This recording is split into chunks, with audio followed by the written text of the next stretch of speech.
Do you have questions about your home, cottage, or cabin water filtration maintenance? You know, what you should do, when you should do it, how often you should do it.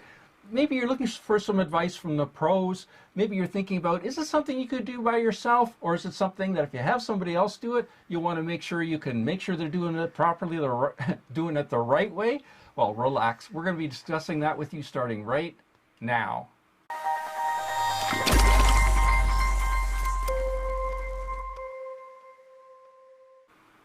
Hi, I'm Gary the Water Guy, and I simplify water filtration to help you conquer crappy water for your family. So today I'm here with Matthew. Welcome, Matthew. Hi, Gary. Thank you for having me. Oh, I'm glad that you're here. Matthew's one of the techs here at the water store, and he's going to be helping me share with you some great information about doing your own water filtration maintenance.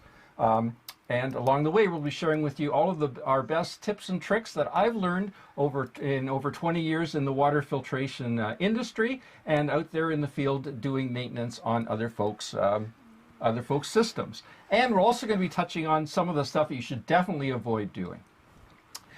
Who's this event for? It's perfect for anyone that's looking to do their own water filtration, or like I mentioned earlier, if you have someone else do it for you, just be more aware and understand a little bit more about what you need to be done for your water filtration. Like I say, we're going to be passing along some preventative maintenance tips along the way, and like I say, we're going to be sharing with you the procedures that you can do your own water filtration maintenance and save your family money. Where do you start? I guess really the first place to start is knowing what you currently have in your home. And if you don't have any idea of what kind of water filtration you actually have in your home, just follow along throughout this live stream. I'm sure you'll identify a lot of the things that we're talking about are the same as what you have in your home. And if you're still stuck, if you're still not sure about what you have in your home, how to identify the make and the model number, you can always email us a picture, and you can contact us right here. So Water eStore, info@watereStore.com is our email address, and that's where you can contact us and send any pictures or any questions that you have about your water filtration maintenance and about what you need to maintain. So I also encourage you to watch this video this live stream right to the end, because throughout Matthew and I will be talking about a whole variety of different water filtration products. Everything from basic filtration products like a basic sediment filter or carbon filter and a filter housing like that one. We're going to go through water softeners. We're going to go through iron and sulfur filters. We're going to be talking about city water filtration equipment maintenance, well water filtration maintenance, lake water. We're going to be talking about it all. Talking about reverse osmosis drinking water systems, ultraviolet disinfection, and tannin filters, backwashable filters, you name it. We're going to be talking about it. And like I say, we'll be covering a broad spectrum of water filtration maintenance here today. Now, whether you're watching this live or watching the replay, welcome. Obviously, the advantage of watching this live is you can post your questions to us, and we can answer them for you live here on YouTube.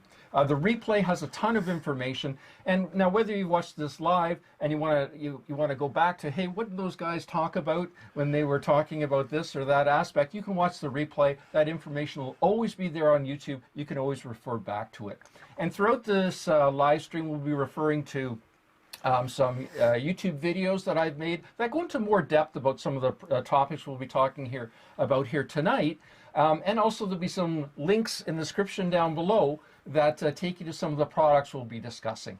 And as always, we encourage your questions either during the live stream, or you can always post questions after the live stream in the comments section below. So at the bottom right-hand corner of your screen, you'll see that that's where you put your questions.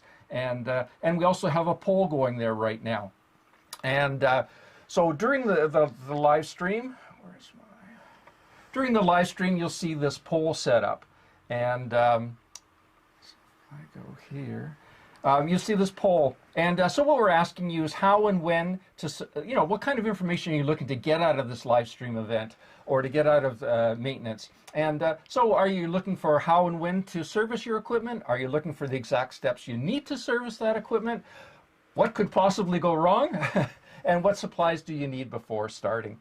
So, and before this live stream began, actually, we we posed those questions on a poll, and we actually were asking about what kind of maintenance were you looking for and what kind of equipment, because we wanted to get a feel what people were really looking for. And as you can see, 41% were looking for water softener maintenance. And that was obviously number one. Number two was reverse osmosis. Number three was chemical-free iron and sulfur filters. So we're going to be focusing on those ones first. And then replacing the water filter cartridges and UV disinfection maintenance. We'll be spending a little bit less time on those things because that's what you folks have indicated. You weren't interested in all that much information. So, all right, great. So, so like I say, the bottom right-hand corner of the screen is where you can see, where are we here, picture in picture, where you pose your questions and participate in that poll. All right. So, so again, I encourage you to get that stuff in there, and we'll be monitoring throughout this event where your interest lies. And so generally, what should you know before starting? So let me just click this and picture preview here and there and go here. All right, Matthew. So before starting to do any kind of water filtration maintenance, what should people really be thinking about? Well, the first thing that I think that you should know is what you're dealing with. What make and model is your system? Is it a UV system? Is it an RO system? Is it a water softener? Is it an iron filter? You need to know that first before you start doing what you're doing. Yeah, but once you know, let's say you know it's a UV system, what's the next thing you need to know?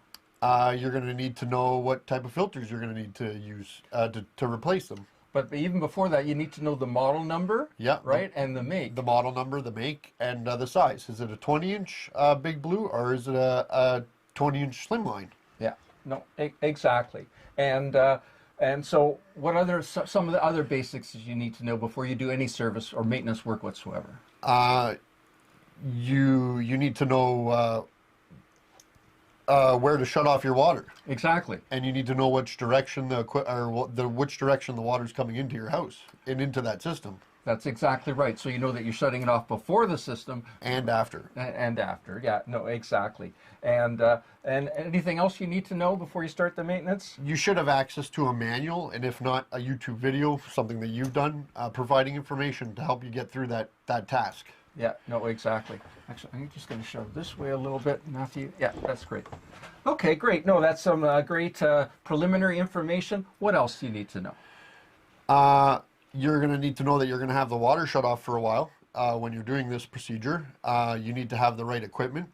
So if you're doing a filter change, you need to know that you have the right filters to do that change. Right. You need the right tools to do so. You should have blue paper towel. I recommend that because you're going to spill water. Unfortunately, it's something that happens. You need silicone grease as well too to properly grease the gasket that goes in the filter housing. Right. And if your system had a UV light too, you're going to need a UV light and possibly a sleeve, because chances are you're going to end up breaking it. Well, not chances are, but if you do break it, then you're stuck. Then you're not going to have any water going through your system. Yeah, no, that's exactly it. So, okay, great. So let's see. All right. So, and we talked a little bit earlier about how you contact us. info@eStore.com is how you contact us. So anyway, we're starting to get some questions here, and so let's see what we've got here. And so our first question is from John. John. Welcome, John. I have an old dial-type water softener. Is it really difficult to figure out? You probably have one that looks a whole lot like this one back here. This one here. And that's called a Fleck 5600. And those ones have been around for well over 50 years. And no, they're not hard to figure out. But It's not something we do a lot of work with. You know, I've been in this industry 20 years. That one's been around for 60. So there's been a lot better technologies come out since then. But there's lots of YouTube videos. If you just not that I've made, but lots of YouTube videos online that deal with the Fleck 5600, and so you can definitely check out some of the information there. And got another question here from Maxwell. Keep those questions coming, folks. And Maxwell says, Maxwell, what's the difference between the Hume Water Saver 75 reverse osmosis system and the Hume Water Saver 75 reverse chlorine reduction system? That's a great question. So the difference is the filters. And so if you have chloramines in your water, then, so first of all, you need to check with the municipality to find out if they use chlorine to disinfect your water or they use chloramines. What are chloramines? Chloramines are formed when chlorine and ammonia are mixed together. Those are chloramines. And chloramines are more difficult to remove from your water. So what happens is you need a different kind of a filter. So in our in the one that has the chloramine filters, it has these ChloroGuard filters, which are really good at removing chloramines. The regular Hume Water Saver 75 has these filters in it, which you know, they work on chloramines, but this is a much better unit. And the problem is this one would be somewhat compromised. So that's the difference. It's a little bit more money because the chloramine filters are a little bit more money. But thanks for your question, John. That was great. And so again, let's keep those questions coming. And if you could just put them in the the bottom right-hand corner of the screen. And please participate in our poll. You'll see it at the top on the side there on the right-hand side. Okay. So again, keep those coming. So let's start off with water filter cartridges. We'll start with something really easy, right? And okay. So Matthew, let me just switch this over here. So first of all, what is a water filter cartridge? So that's something that would go in a filter housing like this, and would be a cartridge that looks like this. That's something that removes or adds something to your water. All right. So in this case, what you're holding up right here, it would be something that removes it. It would be removing sediment. Dirt or debris. Yeah, exactly. And what else does it do? Pre-filters help anything downstream what's passing through that. So when the water passes through that filter first, it's protecting stuff downstream of it. So it's lifting all the heavy stuff before it gets to the next step where it's going. Yeah, no, makes perfect sense. And then are there different sizes or different types? Are there standard sizes and types? Oh, absolutely. There's different sizes. So that one in your hand is a 10-inch slimline. The one in your other hand is a 20-inch slimline. And then there's a 10-inch Big Blue, 20-inch Big Blue. This is the 10-inch Big Blue that he's holding up now. And that's a 20-inch Big Blue. So there's many different sizes of filters, and that's very important to know when you're going to do maintenance on your UV system or water filtration system, whether it be one filter or multiple filters. And when we say Big Blue, what does that mean? The bigger filter, the bigger diameter. Yeah, so this is a 4.5-inch diameter, and this one's 2.5. Yeah, 2.5. So that's the difference. So you need to make sure that you've got an idea, and the 2.5-inch diameter one fits in this housing here. So you can see that the housing is quite a bit bigger than the filter. So, but it's sized based on the filter, not on the housing. Yeah, you wouldn't be getting the big one in that filter housing. That's for sure. That's for sure. All right, great. And so what types of filters are used in those housings? Sediment filters, carbon filters, tannin filters, iron removal filters. So there's a wide range of filters that you can put inside of them. Yeah, and so if we talk about a filter that adds something to the water, what kind of a filter would that be? A calcite filter. So it's adding something to the water. So what does it add? pH. No, that's what it does. It modifies the pH by neutralizing. It adds calcium. That's right, calcium to neutralize the pH. That's right, exactly. And so what's another type of filter? A tannin filter, which would remove the color from your water. Yeah, exactly. And so what's the basic process? Just run us through the basic process for changing one of those filters. So first you want to shut off the water going into that filter. So right. Most of the time there's a valve before and a valve after. So you want to try and shut that off. But at the same time, too, you have to relieve the pressure in that vessel before you go and try and undo it, or you're not going to be able to. Right. So once you shut off the water, you want to open up something downstream afterwards, whether it be a tap or a faucet, something like that.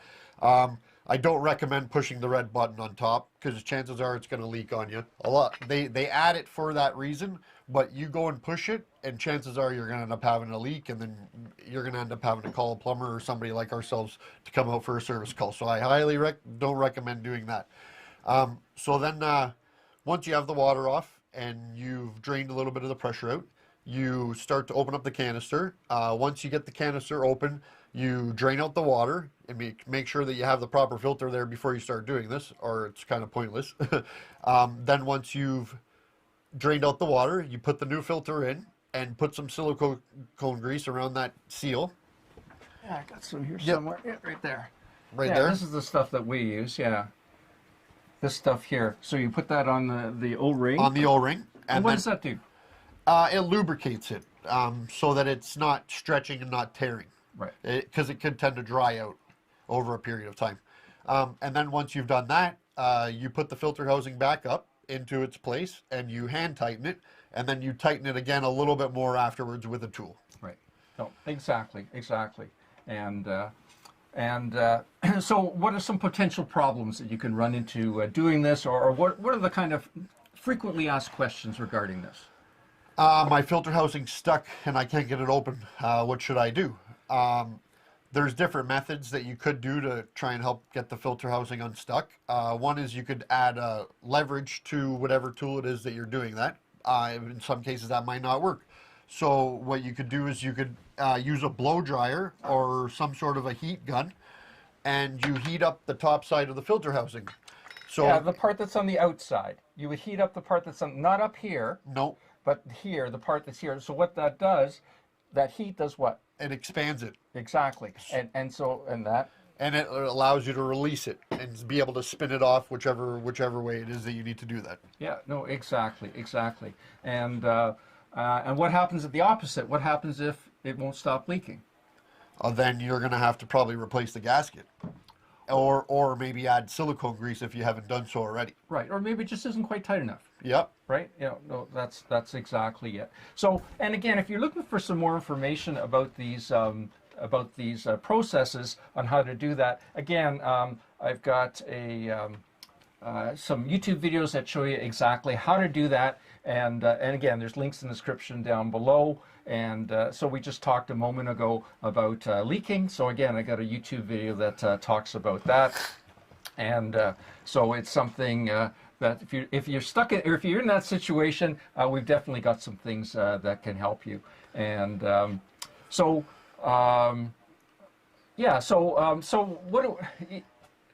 we talked about what these filters do and that kind of thing. We talked about the standard sizes and if you're not sure, what do you do if you're not sure what's in there? I mean, let's say you just bought a house from somebody else and it's got one of these in there. Yep. You're pretty sure that needs to be replaced. How do you know what's in there? Well, you can do two things. You can take a picture of it and email it to us, and we can help you out. Or you can just simply open it and take a look at what's inside yourself. Yeah, that's right. And if you see a filter in it that looks something like this, then you can go from there. If you still don't know what you got inside there, again, you can take a picture and email it to us, and we can help you go through that. And so what are some of the considerations when it comes to choosing filters for the sediment filters, for example? It depends. What's your situation? Are you on well water? Are you drawing from a lake? Are you on town water? They all play factors into choosing the right filter. There's a 1 micron filter, there's a 5 micron filter, 25 micron filter. So what's the difference between a 1 and a 25? 1 is a lot more finer than a 25, so it would pick up a lot smaller dirt going through it than a 25 would. And which one is going to clog faster? The 1, for sure, the 1 is. Exactly. Yeah, no, that's great. And then what about carbon filters? So we talked a little bit earlier about carbon filters, answering a question a little bit earlier. So there are some different types of carbon filters, right? Yeah. And so again, depending on your application, we can help you choose which one is best for your family. And so some maintenance tips Tips from the pros? Make sure you have the right filters. Make sure you shut the water off before you start doing it. Make sure you have towels and the proper tools to do it. Towels are very important, or a bucket, because you're definitely going to have water. There's water inside of it. There's no avoiding it. Make sure you always have plumber's silicone clear grease to grease those O-rings, and make sure you wait.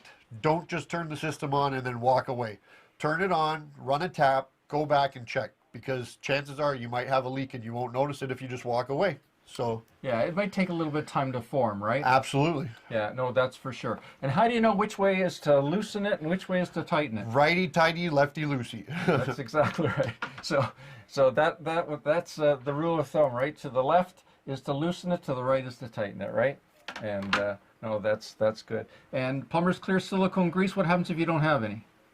You can always order it from us online, Yeah. or you can pick it up from your hardware store. And should you just go ahead and do it if you don't have any? No, I don't recommend it. Make sure you have the clear silicone grease before you do it. Yeah, but if you're stuck, at least put water on the O-ring, okay, so it doesn't bind, so it doesn't get stuck.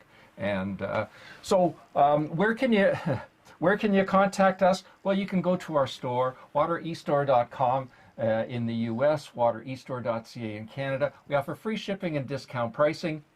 So again, if you need any of the products we're talking about here today, I definitely encourage you to check that out. All right, so so let's see if we've got any questions happening here, folks. And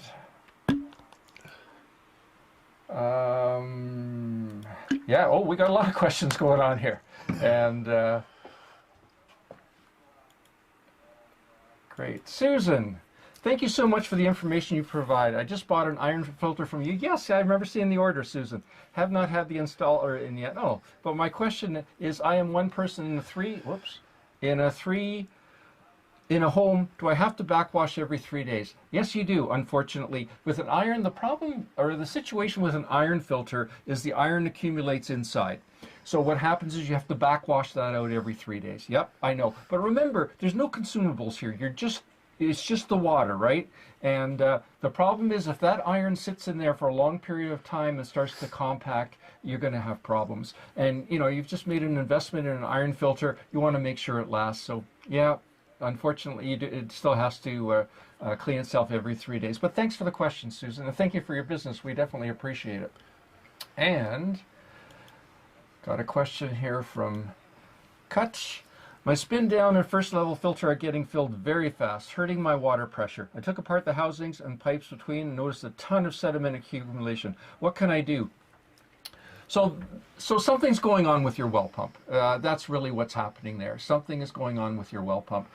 You're accumulating a lot of dirt in there. So as a relatively, now you should really consult a local well driller to help you with that. But one thing that you can do is just raise the pump up maybe a few feet, or the pickup point a few feet. It's just picking up some dirt from the bottom. Yeah, sitting in the sediment. Exactly, yeah. Exactly. But believe me, the dirt that you're seeing accumulate in your filters and inside your pipes is not your biggest problem. Your biggest problem is that dirt going through the impeller in that pump. Oh yeah, it'll wear it out. It's just like sandpaper going through there, and it's going to wear it out. So it's definitely, you know, I would consult a well driller, or if you're fairly handy and want to, like I say, pick it up for a few feet, maybe even 5 or 10 feet, depending on how deep your well is, it'll make a difference. But thanks for that question.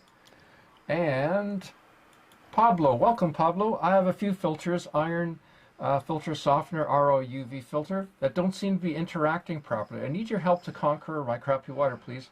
Is email the right way to contact us? Yes, email is definitely the best way to contact us. Sometimes it's just the equipment's been installed in the incorrect order, and I see that happening fairly frequently. Yep. And usually it happens when someone puts in one piece of equipment, and then they've got another problem. They realize they need another piece of equipment. Maybe a couple of years have gone by and a different person installs that piece of equipment. And maybe another person installs something else. And maybe if they're plumbers and they're not used to full water filtration system, Absolutely. they're not accustomed to the right order of the equipment, and that's when some of those problems surface. But yeah, definitely contact us, and our email is info@waterestore.com, and we can definitely help you out. But thank you for that question, Pablo. And just seal, I hope I pronounced that right. Gary, I got some sediment in my well water even after it passes through a softener and a sediment filter. I also have very low water pressure and some tannin. Any suggestions?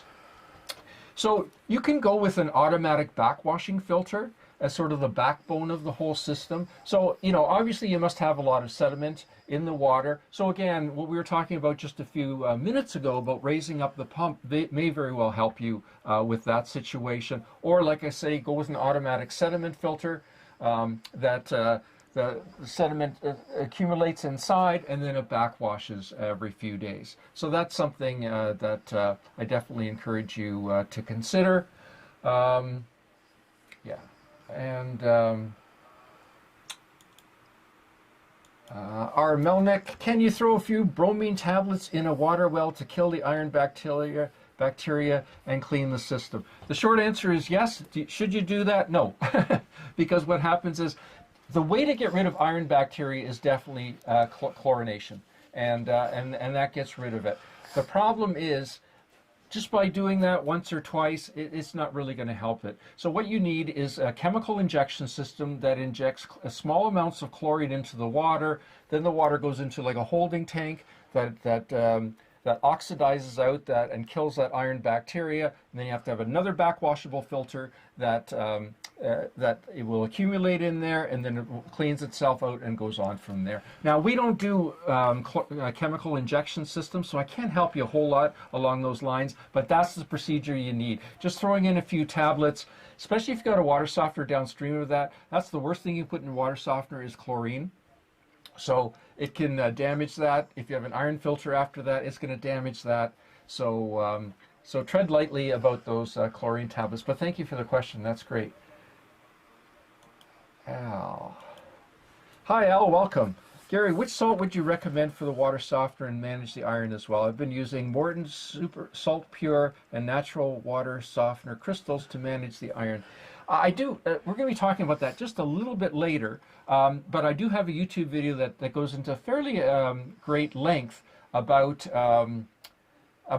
what type of salt to use and under what situations and that kind of thing. I'm not fond of the crystals. I found that they clog in the water softener quite readily, so I'm more prone to the pellets.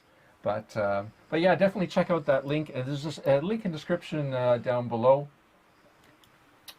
Max, welcome Max. Regeneration, please explain the time period component.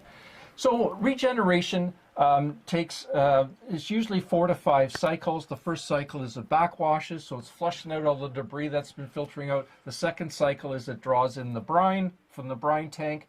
So of course water and salt makes brine, draws that in, cleans up the media, flushes all the brine out, and then it backwashes it to get rid of all of the brine, put the right amount of water back in with the salt to make brine for the next cycle, and puts it back into service. So that's the process that it goes through. And again, if I didn't put a link in the description down below and you want some more information, put a comment in and I'll email you the link to the regeneration video. What is the best way to remove ferrous iron? So ferrous iron is clear water iron. So the best way is with an iron filter. However, if you've got 1 part per million of iron or less, and you've got hard water, and you're on a budget, you can always go with a water softener to soften the water and get rid of the lower amount of iron, okay? And so that's something that you can definitely consider. If you've got more than 1 part per million of iron, then you need an FOB, FOC, or FOK. And again, if you put a comment down below, I'll email you a link. I got a great video that explains the differences between those systems and helps you determine which one's right for you. And if you need some help, we can definitely help you with that. And again, just email us, info@waterestore.com. And Mako XL, my wife says she can't get pregnant because of the plumbing. Are we filtering too much? Great question. I'm not sure I can help you too much with that one. I'm not sure Yeah. Anyway, I'm going to move on a little bit here. Max, regeneration your systems. Please tell me when you do this. Well, most water softeners, at least all the water softeners we handle, are all fully metered water softeners. In other words, they measure how much water you use. Yep. Once you've used up its capacity, they automatically regenerate. Now, some of the older technology water softeners or some of the real cheapies are on a time clock where they regenerate every 3 days or every 4 days or every 5 days. You have to do a calculation to figure out when is the best time for those ones to regenerate. So that's a little bit different process. I definitely recommend a metered water softener. It's going to save you and your family money. It's going to save you grief, and it's definitely the way to go. And if you're looking for some recommendations, let us know. We'd be happy to help you with that. And so it's a good segue into water softeners. Matthew, what's a water softener? Water softener is this device behind us. It has media inside of the tank. Yeah. It has a 1-inch tube that goes down, so the water passes through the valve and down over top of the media, and then travels to the bottom of the tank through a little bit of gravel, and then there's a basket strainer at the bottom, and it gets pushed up through the 1-inch tube and then onto your plumbing.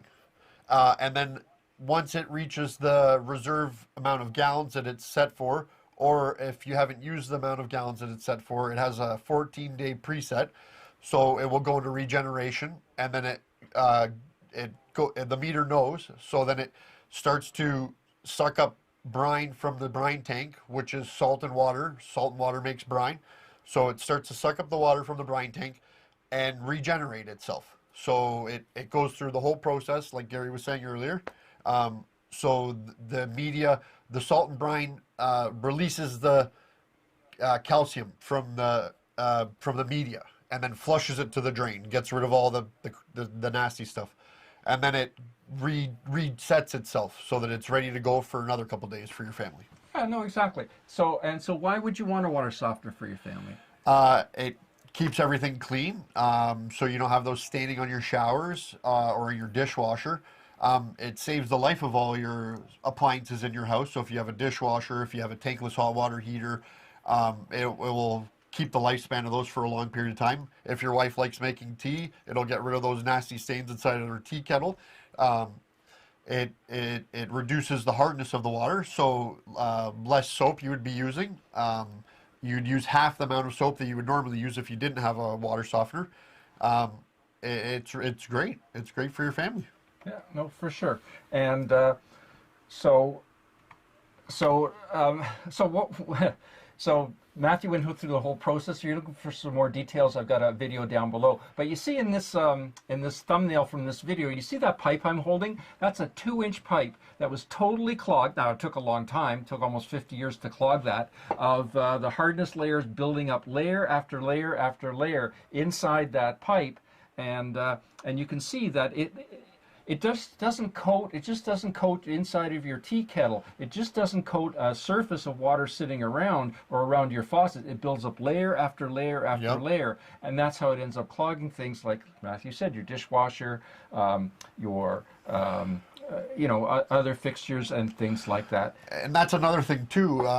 If you have a little bit of scale buildup, like Gary was just explaining to you in that picture of the pipe, if you have a little bit of that and you introduce a water softener will actually help get rid of some of that over a period of time. Yep, that's right. Stuff that's already there, yep. You add a water softener, it's going to help clean it up. Yep. And yeah, good point.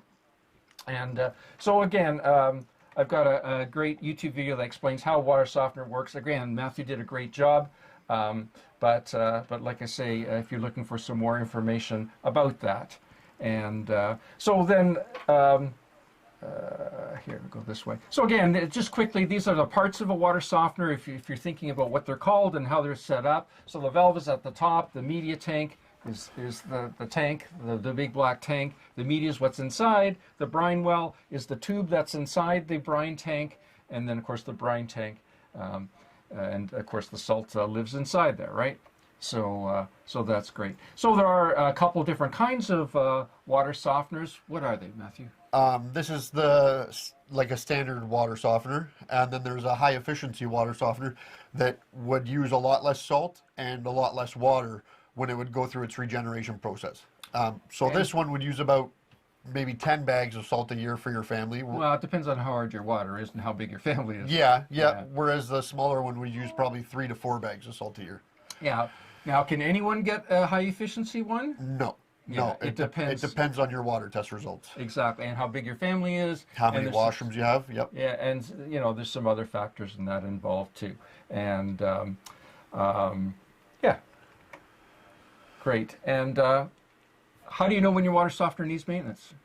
When you get symptoms of hard water, water softener stops using salt. Too much water in the brine tank.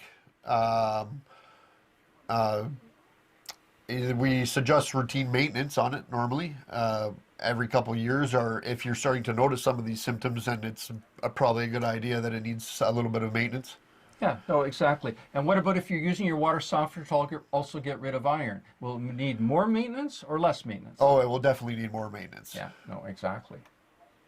And what does the maintenance of a water softener consist of? Pretty much just adding salt. It takes care of itself. As long as your water conditions are appropriate for the unit that you have, all that you would really need to do is add salt. And if you got iron in your water?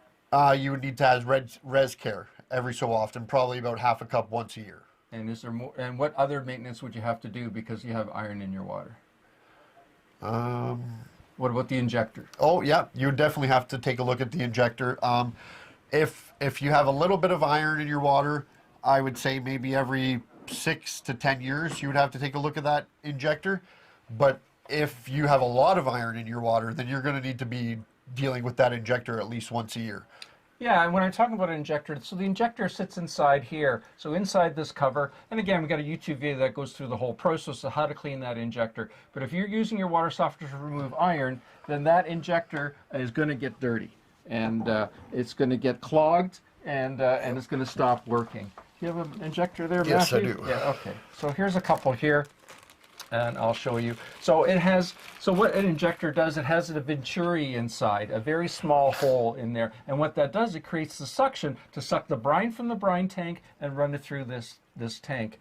And but what happens is that little wee hole in the middle gets clogged with the iron, and then it stops sucking up the brine, and then it stops working. So these are relatively inexpensive, and they're super easy to replace. And again, we've got a YouTube video that will show you how to do that. And so what other maintenance can you do on the water softener to... Clean out the brine tank every so often. If you're not using... like if your salt starts to build up at the bottom because of the weight of the salt at the top sitting there for so long, it starts to create salt dams in the bottom of the tank, so like clumps of salt, and you don't want that because you want your water softener to work properly. So you can empty out that brine tank, give it a good clean, and then add more salt back inside of it. Another thing is you should exercise the bypasses on top here. Whoops. Yeah, so you want to turn these valves every so often. You don't have to do it every day or every week, but maybe every couple months, go down to your unit and just make sure that they're spinning easily. Because if you ever do have a problem with the water softener, you want to be able to turn them off so that you put it in bypass so that the water is still traveling to your house. Right, exactly. And what happens if you don't exercise the bypass after 5, 10, 15 years? It can get stuck. And if it gets stuck, then you might have a bigger issue on your hands then. Well, and if they can also leak. Yeah, yep. Yeah, that when you actually get around to actually bypassing it, then you might actually end up having a leak. So obviously we want to avoid that. And what else can you do for maintenance on your water softener? Preventative maintenance. You can add res care to the brine tank. So again, you just take about a cup or so.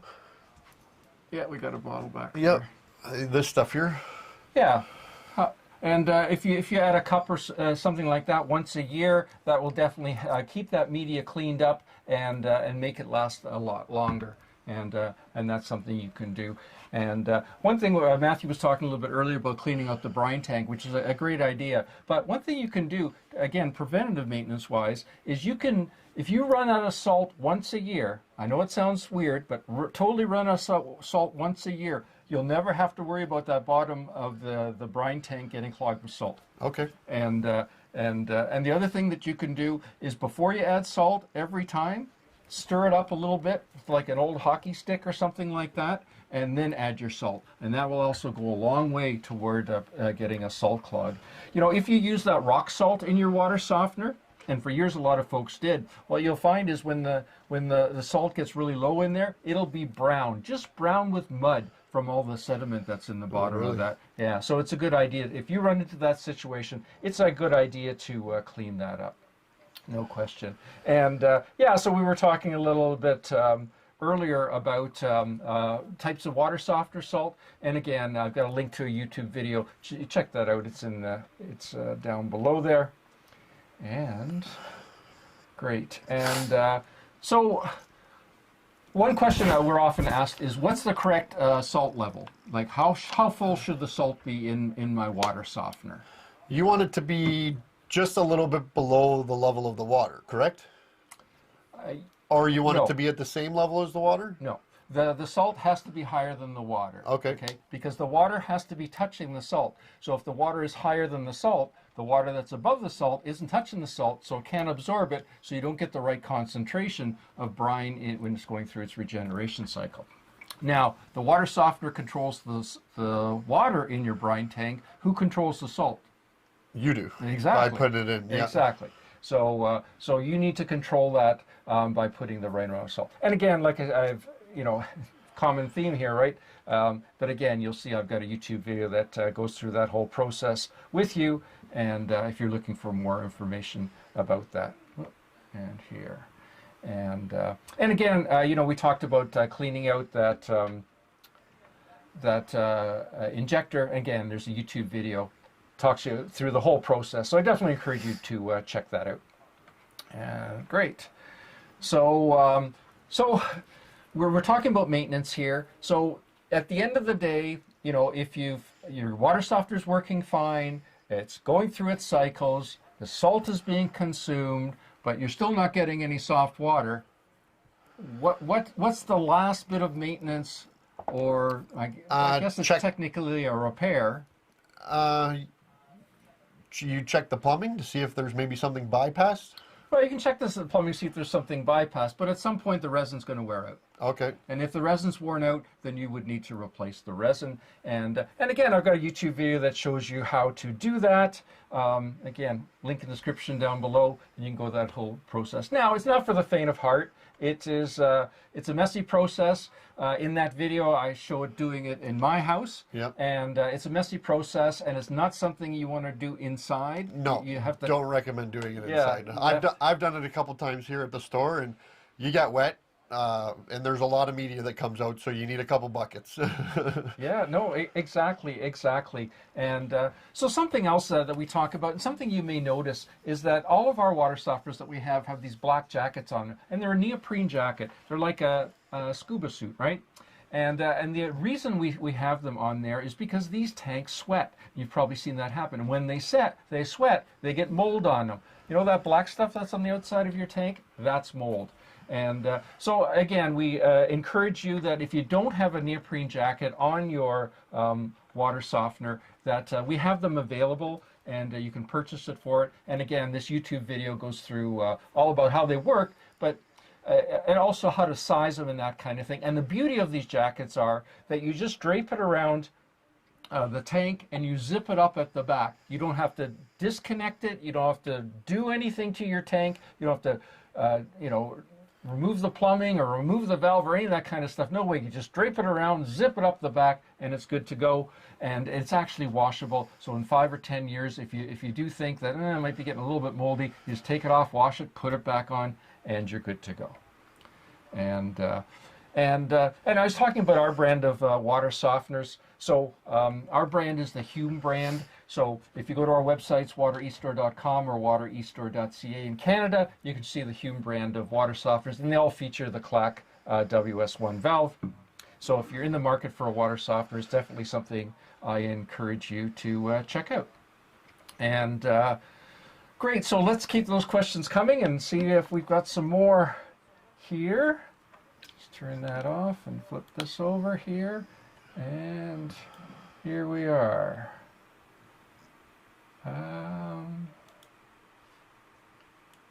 Oh, Susan says, thank you. You're very welcome, Susan. Any questions you have, I'd be happy to help you out. And Taylor White, what are tannins? How do you remove them? Are they significant in Lake of Bays? Yes, they are. They're significant in a lot of different areas. I mean, for those of you that don't know, for those of you that don't know, we're in cottage country here, about 100 miles north of Toronto. So we've been dealing with tannins for 20 years. And we've got pockets all around us that have tannins. And first of all, what are tannins? Tannins are a coloration of water that's being caused by an organic. Exactly, Yep. organic. So around here, we get a lot of, there's a lot of cedars. The cedar roots decompose. They tint the water. You got tannins. So some common examples of tannins, there's tea and wine. So it's basically, like we said earlier, it's the water's actually tinted. How do you remove it? You remove it with a tannin filter. We're going to be talking about those in just a few minutes.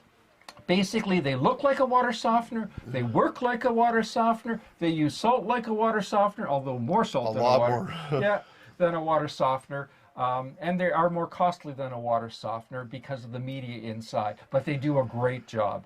So, but yeah, it's a common thing in Lake of Bays. And we get a lot of folks throughout the whole Muskokas areas with tannins and through Tiny Township, Tay Township, etc. But thank you for your question. That was great. Scotty.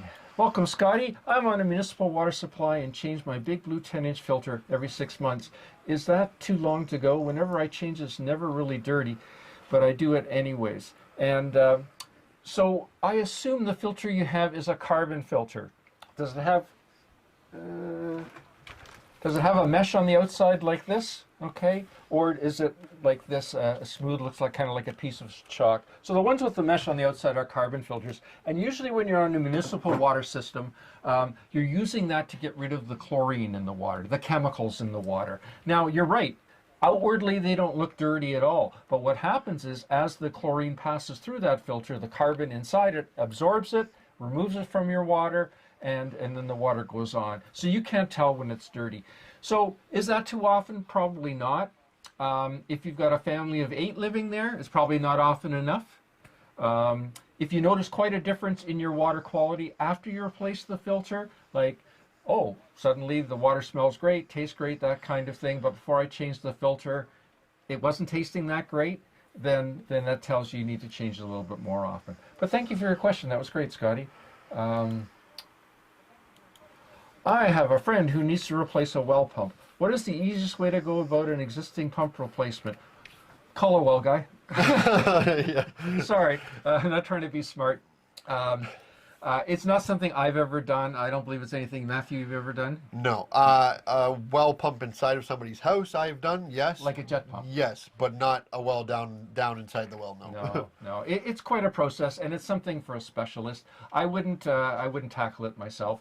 And I'll tell you the truth. One thing is, when you do remove a drilled well pump, it's very easy to get to contaminate that well, and then you get bacterial iron and that kind of thing. So it really is something the pros should do. So sorry I couldn't answer your question, but how long should water softener media last before changing it up? It lasts a long time. So Matthew, do you know what kills water softener media? Chlorine. Chlorine, yes. Yeah. So in a municipal situation, the water softener media, the shortest time I've ever seen the water softener media last in our local area here was, I think, about 8 or 9 years. And what happens is the pellets inside start to break down, they start to become mushy, and what you'll notice is all of a sudden, seems like the water flow is slowed down, and then it gets slower and slower and slower because it clogs the riser tube inside that water softener. So, but if you're on well water, or you don't have a lot of chlorine in your water, or you've got a carbon filter, like the gentleman asked the question about just a little while before, your water softener easily can last 25, 30 years. I mean, water softener resin, I was going to say modern, but to be honest, the water softener resin hasn't changed much in 30 years. So, so it does last a long time. I mean, I did that video where I changed the resin in my water softener, and I think the water softener was probably 7 or 8 years old. It didn't need to be changed. I just did it to be able to show you folks, you know, how to do it.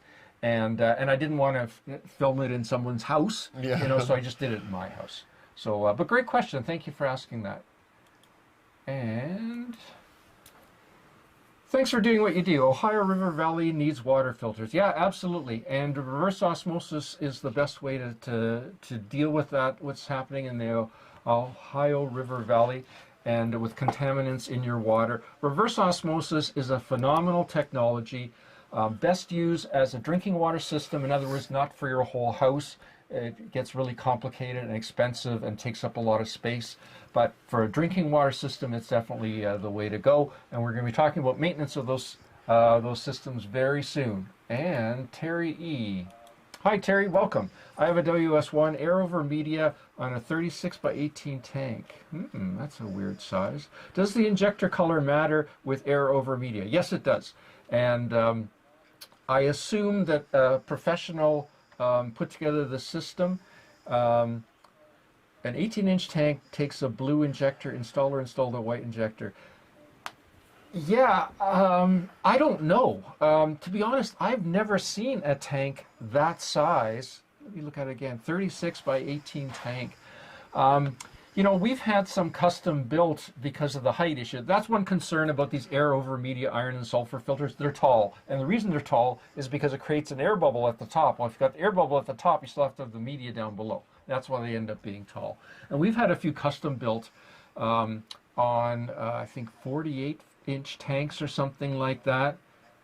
I believe it was 48 or 46, something like that. And they warned me that was the shortest tank you could go. And so I don't know what size injector there is, and I don't even know if the clack people would know. It sounds like someone put this together for you, and I'm sure it was because you got height restraints. So I don't know if a blue injector or a white one. I do know that our 10 by 54 tanks take either a blue or a white injector, depending on what media it has inside it. So somehow my gut feel is it wouldn't be a blue or a white injector in that size tank, but I'm sorry, I really don't know.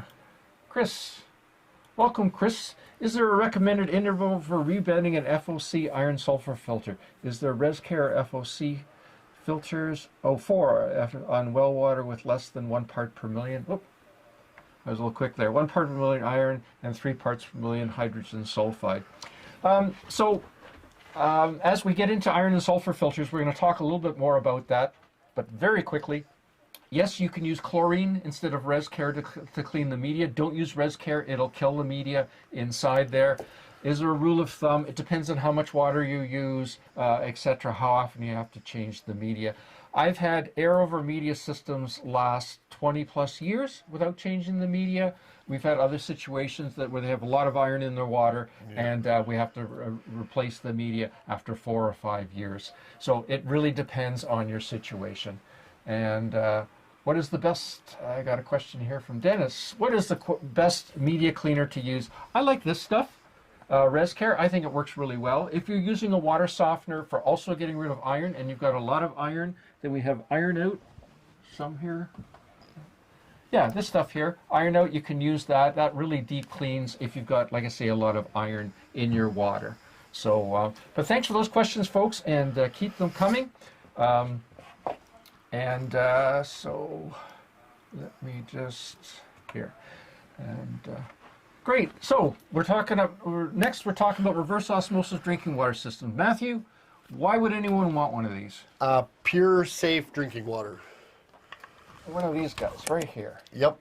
Pure, safe drinking water. Removes 99 or 90% of the harmful stuff in water. Right. And gives you good drinking water. Yeah. And what about chemicals?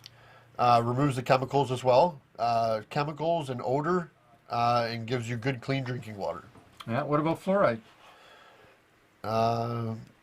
It also removes fluoride, yeah. Okay. And so a lot of municipalities, fluoride is very controversial about whether it should be in the water or shouldn't be in the water. Me personally, I believe that it's great for teeth, and topographical treatment of your teeth using fluoride makes 100% sense. In terms of ingesting it, ingesting the chemical of fluoride to maintain your teeth, I think is a bad idea. So, and I think it should be removed from the water. So that's definitely. And what about the environmental impact of using reverse osmosis?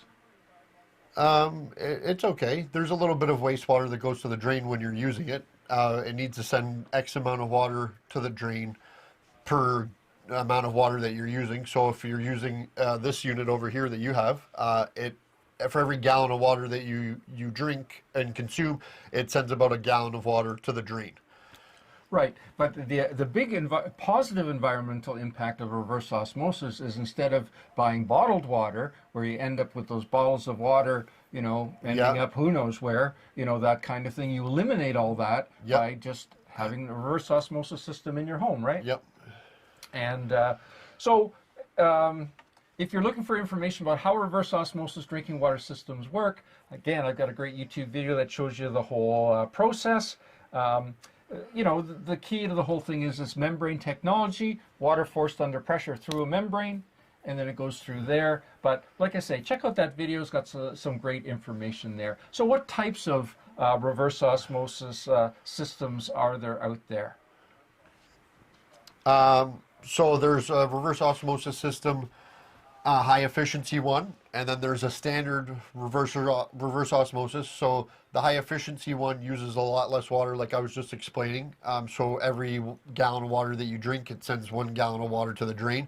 Whereas the not so high efficiency one will use about every gallon of water that you drink might send about 3 gallons of water to the drain. Oh, they're actually worse than that, 4.5 to 5 gallons. 4.5. Some of the ones you get on Amazon, we've tested them. I did a video where I did a comparison. I think it was 8 or 9 gallons for every gallon of water you drank. Yep. So yeah, it's a big difference. And what other types of reverse osmosis systems are there? One's with ultraviolet. So it has an ultraviolet that goes after the reverse osmosis system before the water goes to your tap. Yeah, if you don't have an ultraviolet light on your whole house. Yep, yep. Any other types you can think of? Remineralization. So if you're looking to add something back into the water before it comes out of your faucet, you can add a remineralization filter onto the system at the end of it. So what would that do? It would add calcium or potassium to the water. Right, and that would neutralize the pH. Neutralize the pH. Yeah, it would raise the mineral content a little bit. Yeah. But yeah, no, it would definitely do that. And I guess the other area too is high flow reverse osmosis systems. In other words, the ones that we have that have the larger 3/8 inch tubing. You said that?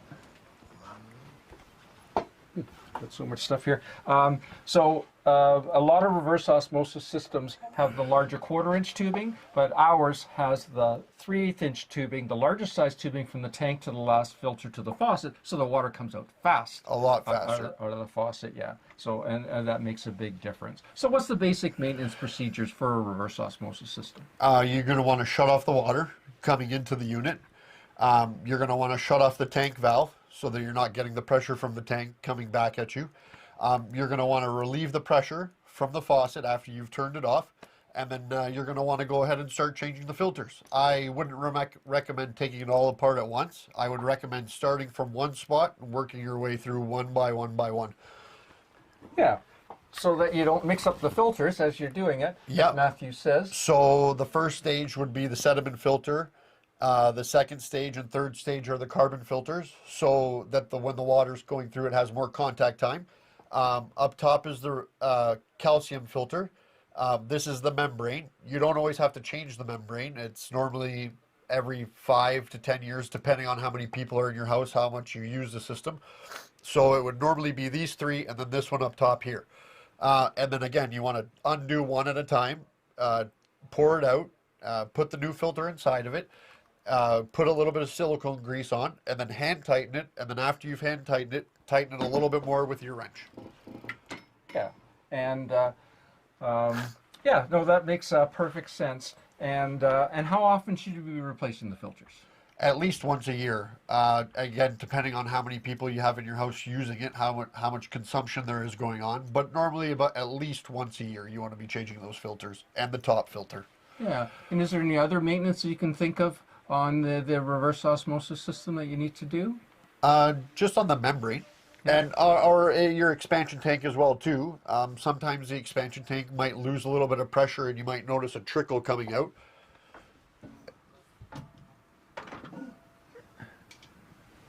Yeah, so this one here. So what happens when that happens?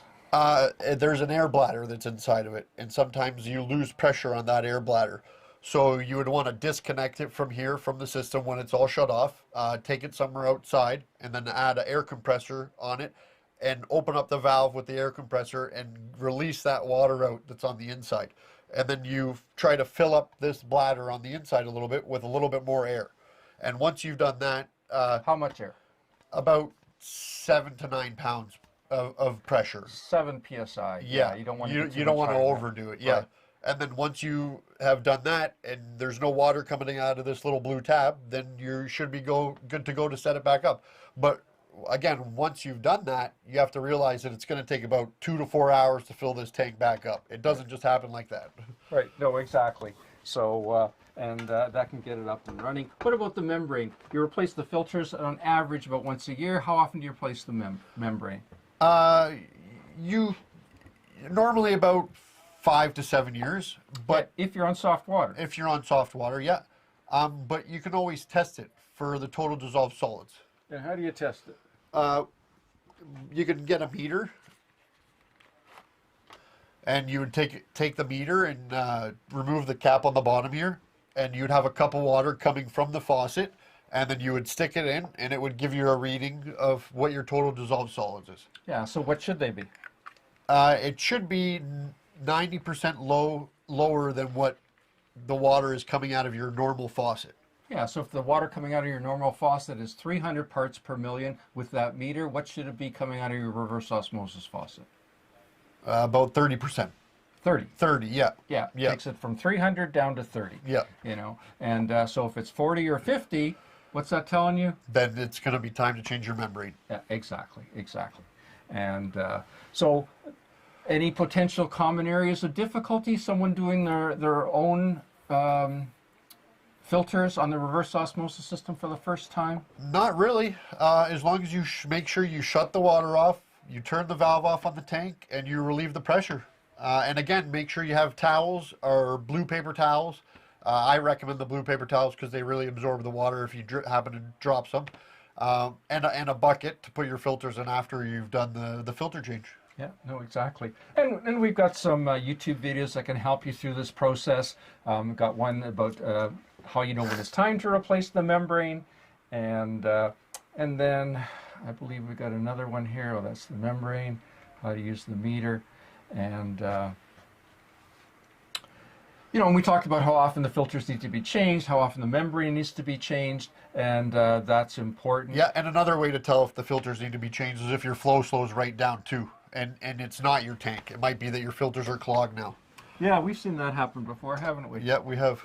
And so some reverse osmosis systems have one of these. What is this? Yeah, a stop leak. So if your reverse osmosis system is installed underneath your kitchen sink, this is something that I highly recommend that you have. It has a little white tablet that sits inside the bottom here. And if any moisturizer gets on it or any water gets on it, it automatically expands and will shut the water off going into that RO unit so that you're not having a leak or a flood or something like that if something happens to go wrong.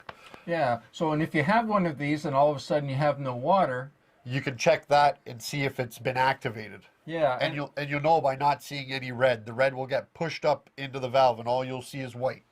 Yeah. And so we get those service calls from time to time where they say, "Oh, my reverse osmosis system quit working," and then often I'll say, "Oh, did you have any plumbing work done in your kitchen?" "Yeah, lately we had the faucet replaced about a week or so ago." Yeah, somebody spilled water. So did any water spill down there? "Well, I'm not sure." You know, and yeah, that's exactly what happened. Some water spilled. It shut off the system. Now it took them a few days to use up the water that was in the tank before they suddenly didn't have any water. So, like I say, if your reverse osmosis system is in a finished area, I definitely recommend one of these. If you already have one of these, make sure you check them. And if you're doing maintenance and you have one of these, yeah, you want to make sure that you have replacement tablets. And protect it. And protect it with a cloth. Yep. Yeah, to make sure you don't get water onto that and trigger the system, and then you can't figure out why it won't fill up afterwards, right? So yeah, no, that's exactly it. And so sometimes when you change the filters, there's carbon filters not involved. What happens when you start the system back up and you start to release the pressure? You're going to get a little bit of gray water, and it could be for a while. What is that gray water? It's the carbon coming off of the filters, you know, because it comes from the factory. So you need to rinse it out a little bit. Right. Exactly. And excuse me. So once you change the filters, how much water do you have to flush through before folks can start using the water again on a daily basis? I would recommend running that tank dry at least 2 times. So let it run, let it come down to a slow trickle, turn it off, let it fill back up again, turn it back on again, let it go to a slow trickle again, and then after that you should be good to go. You should notice the gray water's gone. Yeah, sometimes it doesn't even take that much, but what about when you replace the membrane? Though the membrane, you'll definitely have to do that, maybe even 3 times. Yeah, 3 times is really what you should do for the membrane, because the membranes have a preservative in them. It is a food-grade preservative, but you need to flush that out before you start using it. And so great. So what about if you're planning on disinfecting your reverse osmosis system at the same time? You want to use your old filters first. Yeah, why is that? Because you don't want to ruin your new filters that you're about to put in, right? Yeah. So you've replaced, so you've got the old filters, you put the disinfectant in, so it disinfects the whole system. Yep. But that disinfectant runs through the filters. Yeah. Right? So you wouldn't be able to you know, someone sent me one of the comments recently on one of my videos, and they said, well, I just replaced the filters a few weeks ago, or a month ago, or 2 months ago, or 6 months ago, and why can't I just use the disinfectant, or why can't I take those filters out, disinfect the system, and put those filters back in? Well, because the filters have whatever you wanted, the bacteria or whatever is in. So by disinfecting the system and putting the recently used filters back in, you're reinfecting the system by doing that. So you have to replace the filters. So that's great. And speaking about disinfecting, so again, we've got a great YouTube video that goes through the whole process, that describes the whole process of doing that. And how often you do that is really up to you. If you're on a municipal water system, remember you're using disinfected water. You're using chlorine and that kind of thing. So chances are you probably never need to do that. If you're on well water and that kind of thing, and you've got a whole house ultraviolet disinfection system that's been properly maintained, again, you probably don't need to do that. But if you're at all concerned about it, or you're not sure about it, then definitely. If you don't have any kind of disinfection system, you definitely need to go through the disinfection process with the reverse osmosis system at least once a year. So a reverse osmosis system like we just discussed here, this one here has 4 different filters that need to be replaced once a year. How do folks know which filters to get? How do they know? Well, they can take a picture of it, and they can email it to us, and we can help them out. Yep. And the other thing that you can do, too, is that we sell bundles, okay? Yep. So for our Hume Water Saver 75, that was the system I just had there, you can buy the replacement bundle. Okay, and it's actually much cheaper to buy them as opposed to picking this filter and this filter and this filter and this filter. If you get the whole bundle, it's much less costly. We offer free shipping, so because of that, when you get a number of items together, we can definitely give you a break on the filters. And if you're not sure about which filters you need, again, I got a great YouTube video that explains the whole process of figuring out what you need. But you can just contact us, and we'll help you figure that out. And in terms of actually doing the reverse osmosis filter change, again, I highly recommend that you watch a video. So we've got a great YouTube video that goes through the whole process step by step. And I encourage you to watch that video before you start. And you'll find that things will go very smoothly with a little bit of advice. And if you're looking for more information about or thinking about investing in a reverse osmosis system for your family, or you're thinking about getting the replacement filters and that, I definitely encourage you to go to our websites, waterestore.com in the US, watereStore.ca in Canada. And again, we offer free shipping and discount pricing. All right, very good. So, preview here. All right, so again, we're answering some questions here. I encourage you to answer them at the bottom right-hand corner, or enter your questions at the bottom right-hand corner of the screen, and we'll definitely help you answer those for you while we're live here during this live stream. And now I got to figure out where I left off.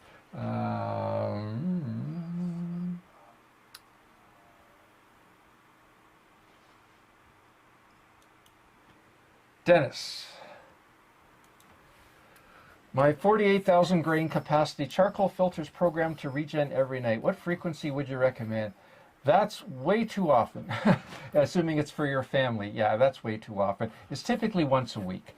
I mean, that's nuts. You're just wasting a lot of water. And to some degree, a filter has to, it has to build up enough to make it worthwhile. So, just by spending the extra water, you're not doing it yourself any favor or the filter any favor whatsoever. So typically 5 to 7 days.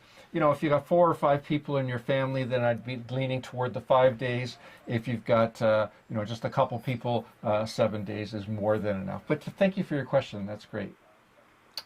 And Maxwell's back here. Gary, do municipalities normally state openly on their site whether they use chlorine or chlorine and ammonia together, in other words, chloramines, or do you have to normally contact them? Can't find it. There is a list. I have, and if you want to add it in the comments down below, I can put a link to it. I did a blog post on that. I can't remember if I did a video on it or not. And there's a list of which municipalities use chloramines. Now, of course, it can change, right? That list, I think I generated it maybe 5 or 7 years ago. So there may be more municipalities, but the best way is to contact them. That's the best way. Just ask them, do you use chloramines? If they kind of hedge a little bit, just say, do you use chlorine and ammonia, or do you just use chlorine? And they'll tell you. So yeah, but great question. Where is the best place to buy activated carbon and resin? Well, like I say, we sell it on our website, watereStore.ca in Canada, watereStore.com in the US. You can definitely check it out. We've got it listed on there. If there's anything particular that you don't see listed on there, just send us an email. And but we have it. 175 Dell. Thank you guys for what you do. Thank you, Matthew. You're welcome. I've learned a lot from your channel, and there's a lot more great information from coming. And I really appreciate you watching, and I appreciate everyone that participates in these live streams and watch my YouTube videos, because as long as you're watching them, I'm going to keep making them. And that's the whole process. We're at, I think, 460 videos now, and a lot of great information for you there. Sorry. Super Duper has a question. My brine tank has no bottom grid in it. Is that a problem? I know exactly what you mean. So, oh, sorry, I may not know exactly what you mean. So a bottom grid could be one of two things. You could either have at the bottom of the brine tank a grid that's about this high up. It's a grid, and I've seen those. And they were popular years ago when they used rock salt, because all the dirt would end up underneath that grid, okay, right, yeah, and keep it away from the salt. Yeah, I've seen that, yeah. Yeah, and it would be a good idea. But modern water softeners don't need that. As long as you use pellet salt or good salt, it's almost impossible to find rock salt anymore. So that kind of thing. Now, if you're referring to the brine well that's inside your water softener, not having a base on it, I've had some people ask me about that. Again, it doesn't matter, because the water goes into that brine well through the sides at the bottom. You see little slots? Yep. And that's where the water goes in and comes out. So, and Al, nice to hear from you again, Al. Hi, Gary, Matthew. How far from the back wall should a water softener iron filter be located to make future maintenance easier? Yeah, so that's a pretty good question. I would say, generally speaking, it's not a problem how close it is to the wall. I prefer to keep them a little bit further. It just makes cleaning behind there a little bit easier. I'm kind of a clean freak, and that kind of thing. But in terms of maintenance, it really isn't much, because most of the maintenance is through the top. Now, sometimes speaking about that, sometimes we install these in crawl spaces and areas like that, and and we have to install them between the floor joists and sometimes right up against the underside of the floor from the story above. And sometimes they become more difficult. But the beauty of these systems is they're relatively easy to disconnect. I'm just going to grab this, Matthew. Yep. They're relatively easy to disconnect between the bypass and the unit itself. So it's pretty easy just to bypass it and disconnect it and walk it out and do the maintenance. So there's really not much maintenance to do back here. I know some of the other brands of, thank you, water softener valves, some of the Fleck ones and some of the other brands I've seen out there. We did work on, what was that one? I think it was, anyway, I can't remember, but we were doing work on an iron filter, and I had to work on the front, I had to work on the back, I had to, and it was difficult to do work. But really, to answer your question, Al, it really doesn't matter. It can be fairly close. But thank you for the question. That was great. My municipality, says Maxwell, says the hardness is 123 milligrams per liter. Is that considered hard? I didn't put the chart in this. I do have a chart that shows you exactly what level's hard. So 123 divided by 17 is what that, 7? 49. Yeah, it's about 7 or 8 grains per gallon of hardness. So that's where things really change. When the hardness is less than 5, okay, it's sort of optional if you want a water softener. If you're someone really picky like me, you're probably going to want a water softener. If you've always had a water softener in the past, you're probably going to want a water softener. If you've never had one before, you're probably not going to be, lusting after getting one. But when you get to 7, then things change. You can't have a tankless hot water heater at 7 because you'll clog up the system inside.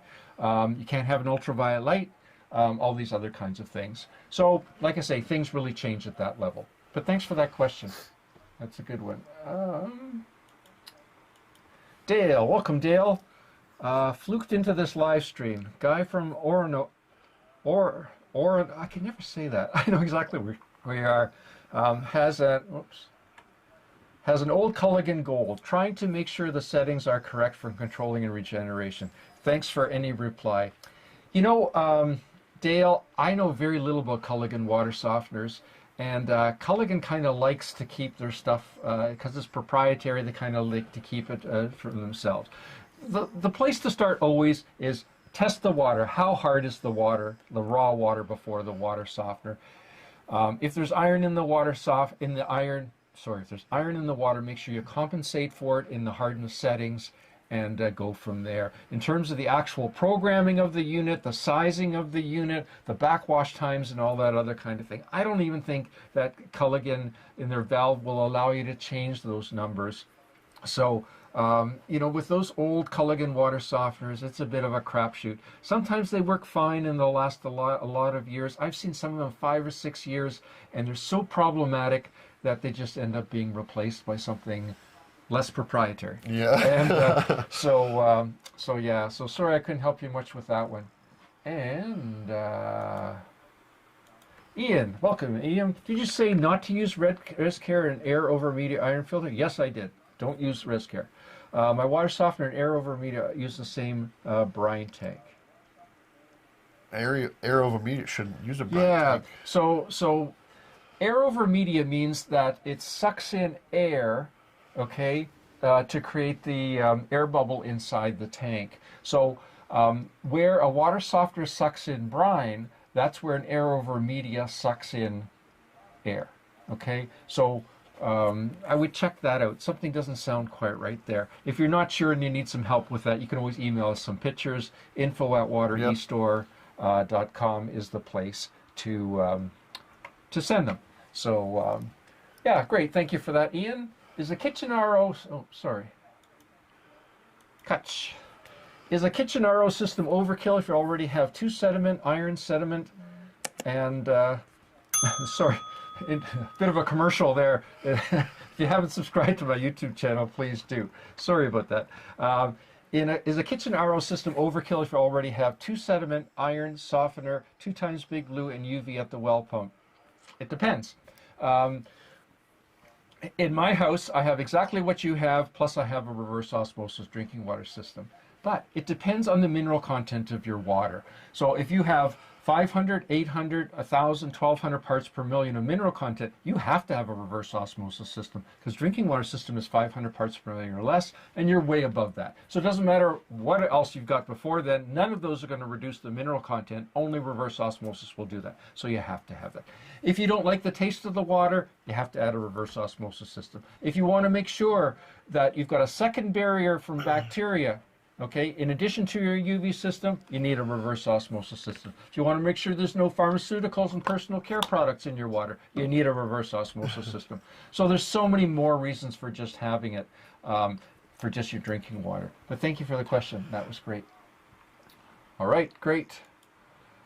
Moving right along here. So Matthew, now we're talking about ultraviolet systems. First of all, what is an ultraviolet disinfection system, and why would anyone want one?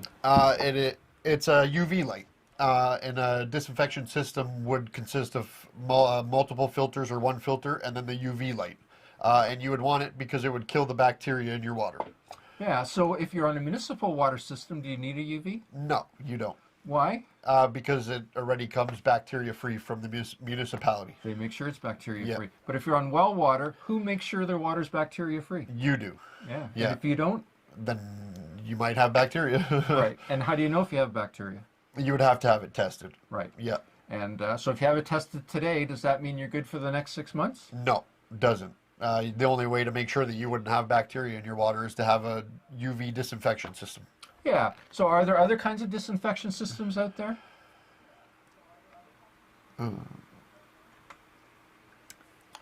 Yeah, there are. There's chemical disinfection systems. In other words, systems that put chemical like chlorine into the water. Yeah. There's ozone. That's a disinfection system that's out there too. Okay. And there's other ones. One of the reasons why we favor ultraviolet disinfection is because it's totally chemical free. Yep. It doesn't change anything about the water except kill the bacteria. Kills the bacteria. It doesn't make any other changes to the water, and it's much lower cost than chemical injection, and much less intrusive than chemical injection and or ozone. Yep. So yeah, no, that's exactly it. And are UV disinfection systems easy to install? Absolutely, it is. Water goes in on one side, comes out on the other side. Yeah, no, exactly. And so what types of ultraviolet disinfection systems are there? Whole house, you can add on to your drinking system, like the RO unit over here. Yeah. A monitored system, or you can have a mini rack system. And what's a monitored UV system? Okay, so a monitored UV system is, it has a sensor built in, and what that does, it measures, people think it measures if you've got bacteria or not. It doesn't do that at all. All it monitors is if the quality of the water is clear enough for the UV light to be able to kill the bacteria. Okay. That's all it does. For home type use, I don't recommend a monitored ultraviolet disinfection system. They're very finicky. They're very expensive. They require a lot of maintenance.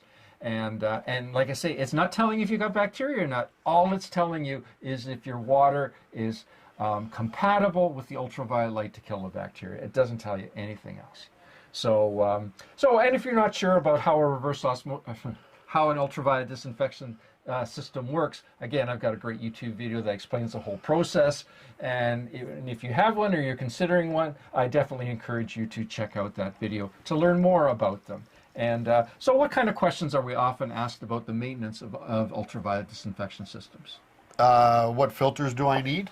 Right. What lamp do I need? Yeah. Is it hard to do? And how do I do it? Yeah, exactly. And well, seeing if people are asking you these questions.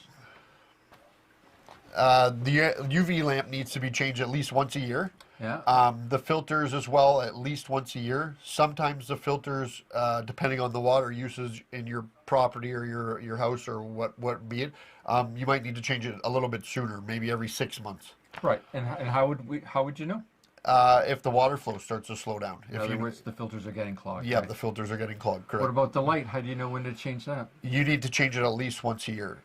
So the UVT, so the ultraviolet transmittance that the UV lamp gives off, the bulb wears out after about a year. So it's not giving you the same amount of ultraviolet transmittance to kill the bacteria as it would when you first installed it. So once a year is the recommended standard procedure of changing the UV lamp. And does the UV tell you that? No. Well, yes, some of the systems do. Yeah, almost all the systems do actually. Yeah. So it has a timer on the ballast, and it will start beeping. Or some of them come with a countdown timer where it says 365 when you first do it, and then it will count down the days as it goes. And are all UV lights changed the same way? Like it's the same basic procedure to change them? Pretty much, yeah. Yeah. So you would need to turn off the water, relieve the pressure. You make sure you close the valve going upstream so that nothing's going out while you're changing it. You unplug the light, let it cool down for a bit. While you're doing that, you can change the filters out, the pre-filters, so the sediment filter and the carbon filter. Same way that you kind of did with the RO. So you disconnect the filter, you drain it out, you seal put the silicone grease around, you put the new filter in and then hand tighten it, and then after you've hand tightened it, you give it another little snug just to make sure. With the lamp, you need to take the lamp out carefully straight, and then you also need to take out the sleeve and make sure that the sleeve is clean so that the UV light is shining through it and killing the bacteria. And also, again, you have to make sure that you're careful and do it nice and straight because glass doesn't bend. No, it just breaks. Yeah. Yeah. And then once you've replaced the lamp, does it know that you've replaced the lamp? It does. Well, some systems know, and then some systems you have to hit a reset on the ballast itself. And do they all reset the same way? No, they don't. Some different than others. Yeah, that's exactly it. So you need to know the procedure to do it, to Yep. reset it properly. And that's a common call that we get. Hey, I just replaced my lamp a month ago. And Very and common. and it's already burnt out. Well, why is it burnt out? Well, because it's beeping. Oh, did you reset the timer? What? Yeah. Yeah. So there's a definite procedure, and each brand has a different process for doing that. And yeah, and like I said, I mentioned earlier, if you have a monitored UV, there's a little, the monitor itself, the sensor needs to be cleaned, and again, there's a procedure for that, so that can go there. So other than changing the lamp, other than changing the filters, other than cleaning the sleeve, what other kind of maintenance might you run into with an ultraviolet disinfection system? The ballast, you might have a problem with the ballast where the ballast stops working, Yep. or if you don't have it plugged into something like this, a surge protector. If your power goes out and then it comes back on really quickly, it could ruin that ballast, and then your light won't be disinfecting the water. Yeah, absolutely. And that's something we're seeing more and more. I don't know, over the last few years, it seems like we're having a lot of power fluctuations, especially here in cottage country, and we're having a lot of ballast, a lot more than we used to, ballast failures. So I definitely encourage you, if you take nothing else from this video presentation, is definitely get a surge protector, surge suppressor, surge protector for your, not just your ultraviolet light, for your water softener, your iron Absolutely, filter, that kind of thing. They all have electronics, and to replace that ballast is quite costly. It can easily be $300 to $600. So cheap insurance for $25. Pick up a surge suppressor.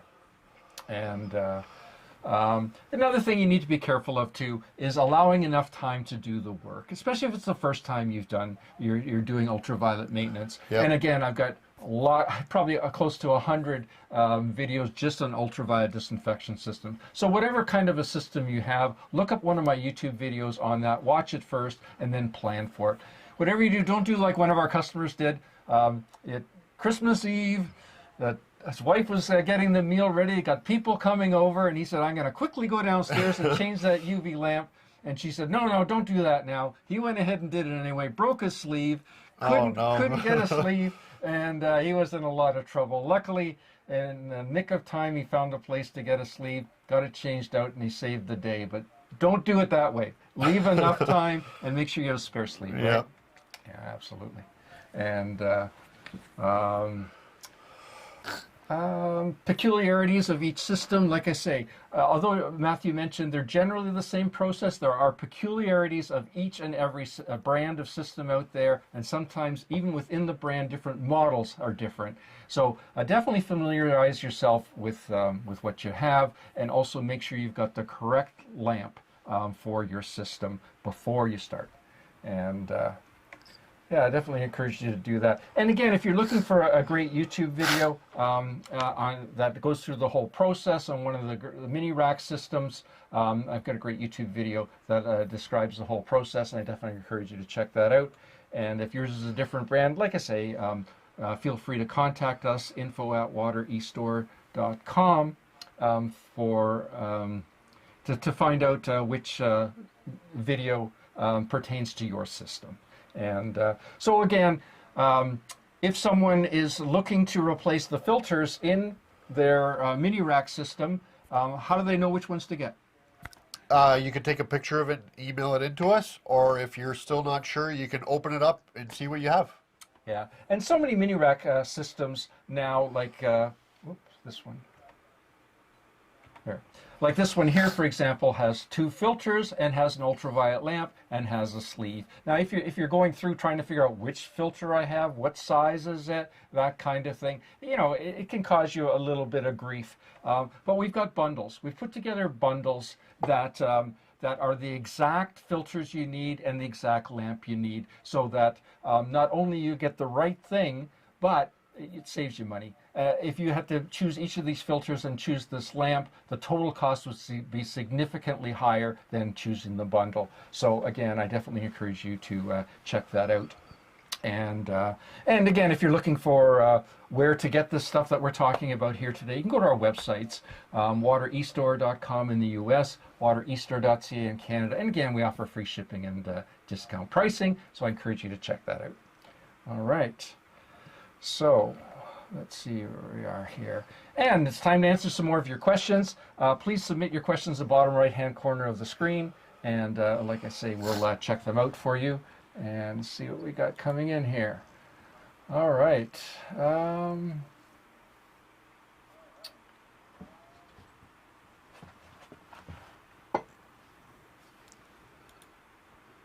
Maxwell, another great question. Is it ideal to keep a filtered water pitcher in the fridge for keeping the water cool for drinking? Yes, I think that's a great way. I had an email from someone today. They were talking about that his family wants to have better tasting water, and he said that the family have an RO system, but they don't like the water comes out warm. And this is a great way to get around that. Just put it in a pitcher, put the pitcher in the fridge, and do it that way. In prior homes that we didn't have a fridge with a water line going into it, that's what we did. But in the current house that we have, our fridge has a water dispenser and an ice maker, so it's connected up to our reverse osmosis system. So we got reverse osmosis water in the fridge, cold, and we also got the ice cubes. So, yep, that's definitely a good way to do it. Jay, hi Jay, just jumping in to say hello and thank you for what you do. Oh, you're very welcome, Jay. And again, we appreciate your participation, and absolutely nothing wrong with jumping in and saying hi. Just a comment. Whoops, sorry, Susan. I had a canister filtration system for 2 years. No one has ever told me to use plumber silicone grease. Luckily, I've not ruined seals. I'm going to buy some tomorrow. Yeah, and Susan, you know, you've hit on a really valid point of why I've created all these YouTube videos and why we're doing live streams like this. Because we're here to educate people on how to do this kind of work, and we're sharing the tips and tricks of the pros, you know. Absolutely. You know, we want your stuff to last, right? Well, that's exactly it. And we want you to service it properly, and we want you to be knowledgeable about what you're doing, because you're protecting your family, right? And so it's very important. But thank you for picking up on that, Susan. I appreciate that. Al says, is it a good idea to clean the water softener with chlorine for a short term? For a short term. Yeah, for a short time, sorry. Yes, it definitely is a good idea to do that every once in a while. If you're on a non-chlorinated water source, it's a good idea, like on well water or lake water. Well, wouldn't have water softener on lake water, but on well water, yeah, it's not a bad idea at all. And our Melnick, currently only have a sediment filter and a UV filter. Should I test the water to know what more filters I need? The water currently is brownish and stains porcelain. New at this, appreciate you. Appreciate you participating. It's definitely a good idea to have the water tested. If the water is somewhat brownish in that, you may have tannins in your water, you may have iron in your water, you may be compromising the use of that UV. because of what you have in your water. If you think that you're getting some stains in your sink and things like that, what do you think that's doing to the sleeve that's on the outside of your ultraviolet light? If it's getting stained like that too, Yep, the ultraviolet, the white, it's not working properly. exactly, Yeah. the light won't be able to shine through unless you clean it, and you may have to clean it often. And you're noticing some other things that are affecting your family. White porcelain's turning brown, things like that. Yep. So it's definitely worthwhile having it tested. And by the way, if you don't have anywhere local to have your water tested, you can always mail us a water sample. We test water samples here all the time for folks. We Yep. don't charge for it. So what we do, you tell us what you don't like about your water, you send us a raw water sample, we'll test it for you, and from there we can tell you what may be contributing to what concerns you about your water, and we'll also make some recommendations of how to fix it. No obligation, just, you decide where you want to go from there. But thanks for your question. And Dale, thank you for your reply. It's from 2003. I will cross my fingers and hope it keeps on ticking. Oh, yeah. Yeah, and, quality water filtration equipment will last 20 years. And I see that all the time. And a lot of the equipment we handle, like our water softeners, iron sulfur filters, tannin filters, iron filters are all made in Canada, and some of them that we distribute in the U.S. are made in the U.S. We have them assembled in the U.S. for us. So they're great quality systems. And the ultraviolet disinfection systems we have are all made in Canada. We've got 3 brands now that are made in Canada for us. And again, they're great quality, especially compared to those Chinese ones. And the reverse osmosis systems we have are made in the U.S. So again, you can get some great stuff out there that'll last 20 years. Or you can buy the crappy stuff that will only last a few years. And then you'll still have to replace it with a better one. So, yeah. Kutch, thanks for always being so helpful. Good night. Thanks for participating. I appreciate it. And Jay Sizzle, what is a good whole house UV system? That was awfully quick, wasn't it? What is a good whole house UV system you carry? Well, the Hume Safe Water 10 is our most common ultraviolet disinfection system. It's the one I showed you a little bit earlier with the 2 filters, the 2 blue filter housings, and the UV light itself. Now we have larger versions of that one if you've got higher flow rate that you have to put through. We've got smaller versions of that if it's a little cabin in the woods and there's only 1 or 2 people there occasionally. So we've got different models and that. And again, I encourage you, put a comment down below that you're interested in more information, or send us an email, info@waterestore.com, and we can definitely help you out with that. Thanks for the question. Nicholas, in a heavy load environment, how long should I expect Philox media to last in an air over media iron filter? Nicholas, I'll be 100% honest with you. I have no idea. I've never used Philox media. I've heard of it. It's kind of an old school kind of media, so I really don't know. Sorry. When the performance starts to break down, that's, it's going to be time to replace it. You start to get iron staining coming through in that, and that's what's going to happen. Sorry. Pablo, is it a good idea to clean the iron filter media using chlorine, as shown in one of your videos, as regular maintenance? How often? I don't think so. It's not good for the media. It deep cleans it. I think if you're having a problem, you can't seem to get it to work, and you've got a lot of iron in your water, and it's been a few years, yeah, I think it's a good idea. But in terms of just doing it annually, I don't think it's a good idea. I think it's too hard on the media to do it on an ongoing basis. Yep. I don't do mine on an ongoing basis, just so you know, and I do have iron in my water. Al, is it necessary to have a sediment filter on both the UV disinfection system and the RO system if the home has both? UV disinfection system and well, you have to have it before the UV, absolutely. You have to have a 5-micron pre-filter to make sure there's no particles getting through that could create shade for the bacteria to hide in as it gets past the ultraviolet light. So you definitely have to have that there. I definitely encourage you to have, especially, well, on well water or lake water, yeah. I definitely can't see any reason why not. I know that in my house I have iron in my water. I have an iron filter, water softener, all that other jazz in my house. And when it comes time to do the maintenance on my reverse osmosis system, quite often there's color on the sediment filter. So yeah, I think it's a good idea. And remember, the sediment filter in the reverse osmosis system is just a few dollars compared to the membrane, which is, you know, almost $100, and you're protecting that membrane. So yeah, I think it's a good idea. Our Melnick, you guys are awesome. I think so too. Thanks. Thank you. I appreciate the comment. And in what kind of a container should I send the water sample? Well, you know, that's a really great question. What I always recommend is find a sturdy water bottle, you know, like a drinking water bottle, a 500 milliliter water bottle. Find a really sturdy one. I think Aquafina or something has a really sturdy one. There's a few out there.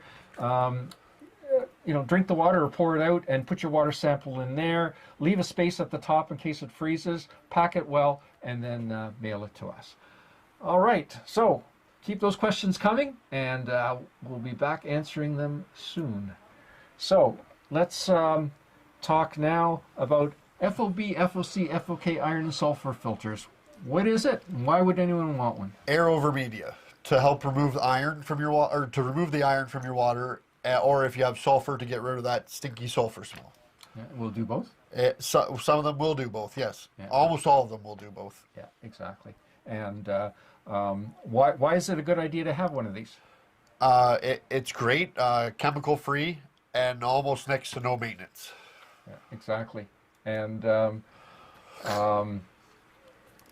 how often do you have to change the filters in these? There is no filter that you need to change. The only thing that you might need to change is the injector inside of it. Yeah. Every couple of years, and depending on your iron content coming into your house. Yeah. Maybe a little bit sooner the higher the iron you have, maybe a little bit less the lower your iron is. Yeah, and it's very dependent on how much iron you have in your water, right? You know, and so what's the difference between FOB, FOC, and FOK? It's the media that's on the inside of it. Yeah, and there's a bit of a process to deciding which is the best one for your situation, right? And again, I've got a YouTube video that goes through the whole process of deciding which one's the best. And again, if you need help, we can definitely help you with that. Yep. You know, so send us an email, info@watereStore.com, and we can help you sort out which one would be the best for you and for your family.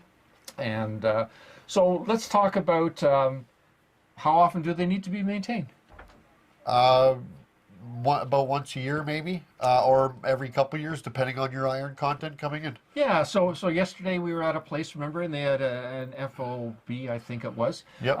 And I think it was 2 or 3 years old. Yep. So we needed to clean the injector. So we needed to shut the water off to the unit. Yeah.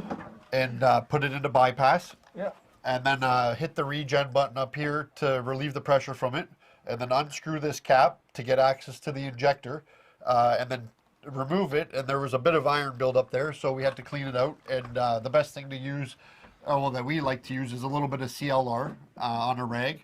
And then you just clean out the inside of it.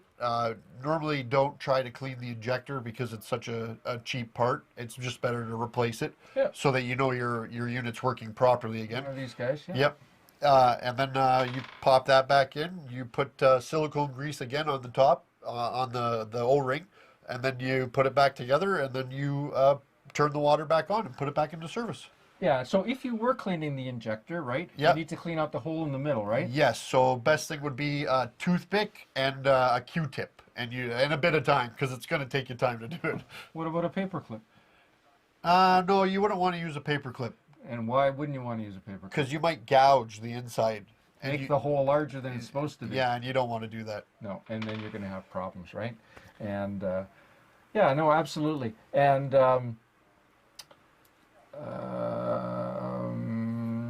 yeah, so what other maintenance might you have to do on it?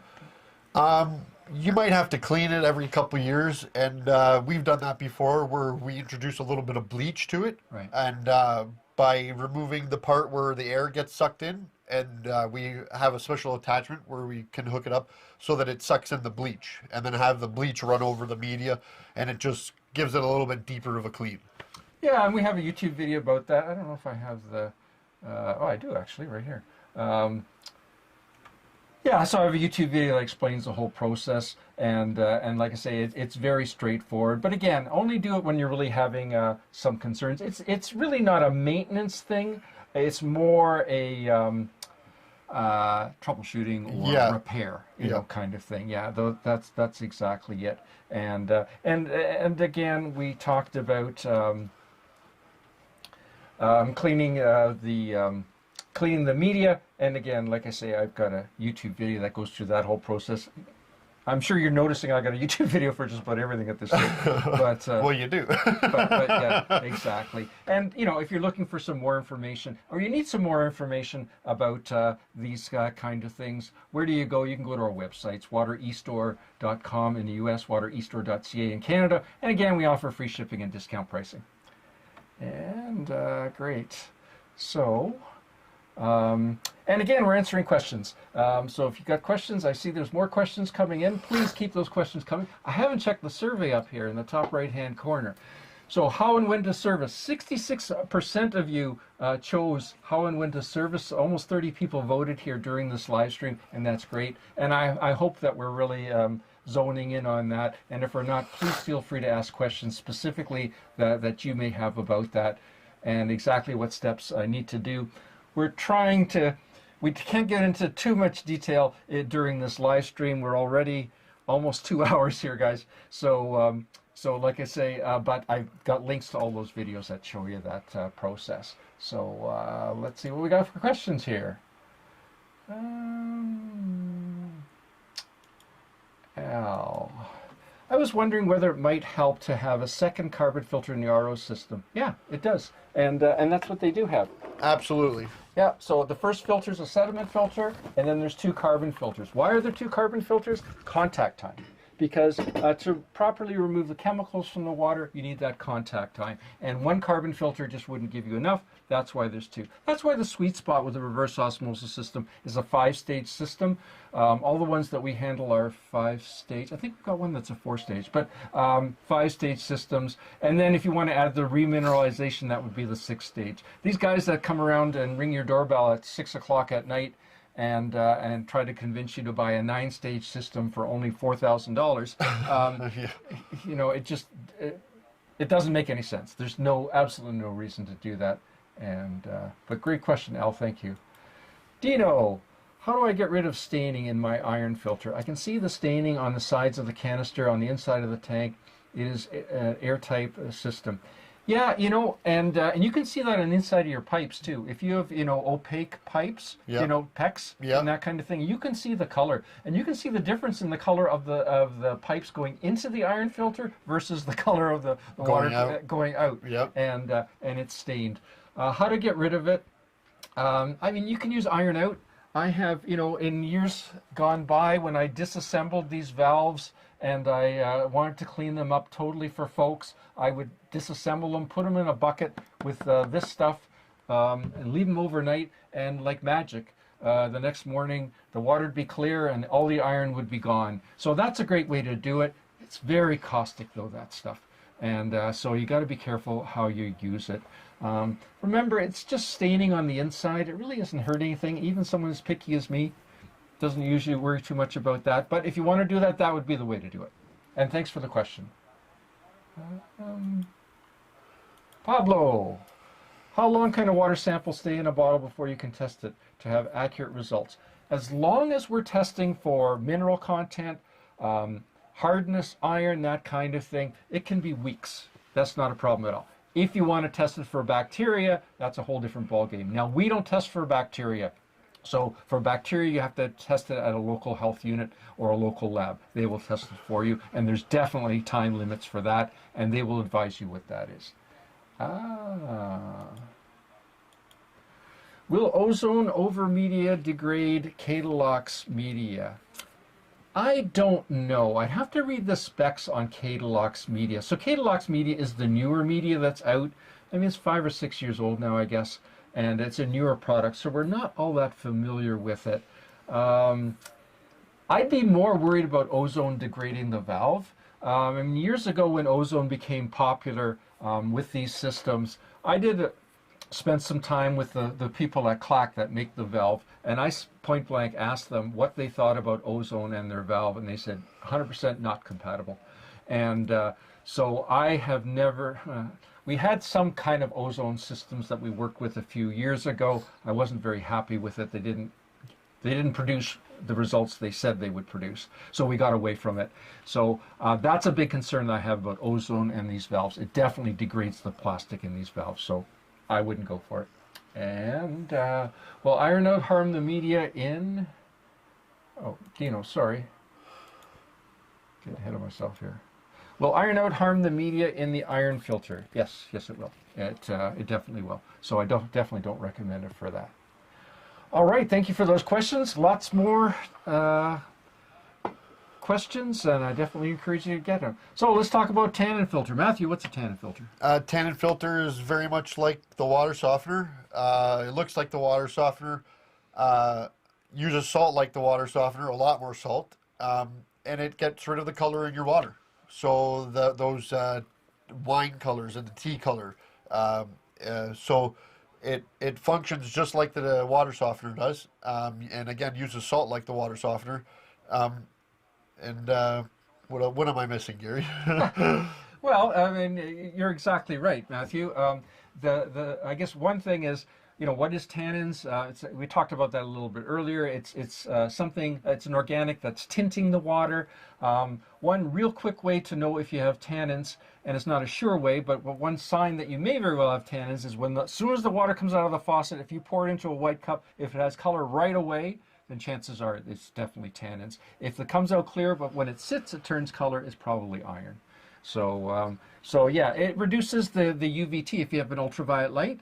Okay, the light won't shine through. You won't get as much of the light shining through as if the water was clear. Yeah. In fact, you may have, it may reduce the UVT percentage, the ultraviolet transmittance percentage, so much that it may render the ultraviolet light useless. So you have to keep that in mind. And again, I've got a great YouTube video that explains all about tannins in your water, and it even shows you some little tests that you can do yourself to find out if you have tannins and in your water, or if it's iron. And again, if you're not sure, send us a sample. We can test. We do lots of tannin tests here for folks to see if that's something that would help you. And so we talked about some different kinds of tannin filters. Matthew talked about the most common kind. You can get cartridge type filters. I got one here somewhere. This one. What's wrong with a cartridge tannin filter, Matthew? It doesn't last as long as a tannin filter would, and it's very expensive. Yeah. So this filter here is quite expensive. Can't remember exactly how much it is, but it's quite expensive. I think it's over $50. And this will only do something like 200 gallons of water. So that wouldn't even do a long weekend in a cottage around here. Yeah. So yeah, you need the kind that uses the salt, unfortunately, to get rid of tannins in a whole house kind of scenario. Reverse osmosis is another way to get rid of tannins. So if you have some tannins in your water, and maybe it's a cottage or a cabin or something like that, and you don't really care that it's in the shower and the toilets and things like that. You just want to get it out of your drinking water. A reverse osmosis drinking water system will get rid of tannins. Absolutely, yep. So that's a good, and we actually have a cottage water 75 reverse osmosis system that has a tannin filter built into it. So, if you're in that kind of a situation, it's definitely something to consider. And what kind of maintenance do you need to do on a tannin filter? Again, next to nothing.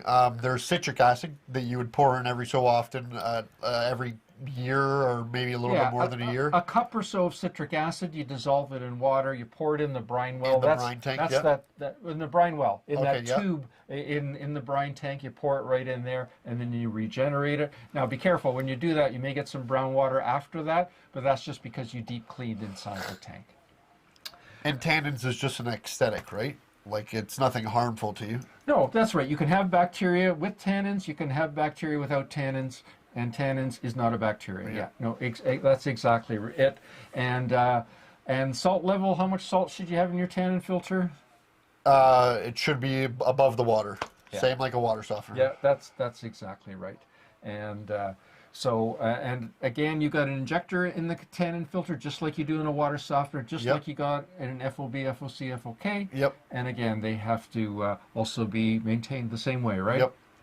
And So cleaning out the brine tank like you would a water softener. That's Yep. something, again, you do with a tannin Same filter. thing, yep. Exercising the bypass valve, we talked about that. So again, on all these iron filters, water softeners, again, exercising that bypass valve will make sure it keeps working and frees it up in case there's someday an emergency where you really do need it.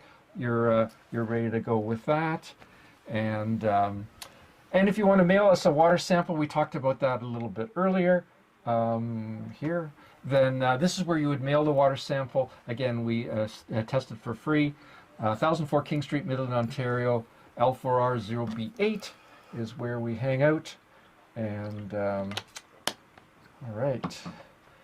So, and again, if you're looking for more information about these things, you can go to our websites, watereStore.com in the US, watereStore.ca in Canada. Free shipping and discount pricing. And how are we doing on our questions here?